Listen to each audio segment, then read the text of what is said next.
les contextes sont les mêmes. C'est le contexte démocratique qui est un contexte de crise permanent, tant bien que la cession pouvoir relève d'une compétition. Dites-moi quelle compétition se joue à la loyale? Pourquoi il y a d'arbitres? Pourquoi il y a un juge de contentieux des compétitions? Parce que c'est des combats. Et parfois, il y a des irrégularités dans tout match. Donc, on met un arbitre pour gérer. C'est que ici, les gens refusent même l'arbitre. Aucun homme n'est impartial. Ce n'est pas Patrice Talon qui a créé notre constitution. Ils voulaient même la changer. Ils ont dit non. Donc, ceux qui ont créé la constitution et qui sont aujourd'hui parmi ceux qui parlent là, avaient dit que c'est la meilleure constitution. Qu'on ne doit pas changer une seule phrase. Qu'il y a tellement de contre-pouvoirs.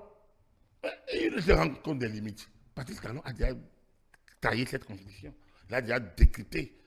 Il voulait le changer, la changer. Mais ils ont dit que c'est la meilleure. Et ils le leur appliquent en montrant comment c'est la meilleure. Mais c'est une constitution que ça fait longtemps, 10 ans après nous, en tant que journalistes, on avait dit que cette constitution avait un certain nombre de corrections qu'il fallait faire. 2000. En 2000, on avait dit, on a sorti une plaquette, l'Union des journalistes de la presse privée du Bénin.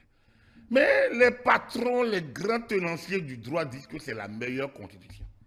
Mais après, tout le monde s'accroche et attaque les institutions. Mais quelle est cette constitution qui est la meilleure, mais dont les institutions sont mauvaises?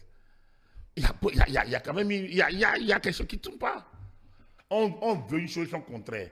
Quand on demande au chef de l'État, dans un système démocratique, que lui seul, comment il va porter, on dit qu'il y a tentative de coup d'État. Mais laissez les institutions. Il n'y a que le tribunal pour gérer. Mais comment un homme de droit, un docteur en droit va dire que va mettre un doute alors que la procédure est en cours? Ça répond à quelle logique? Je cherche, je ne trouve pas. La présomption d'innocence existe et le procureur, les mêmes avocats des mises en cause reconnaissent que les choses se passent comme il se doit en matière de droit pénal. Mais quel est lui son problème?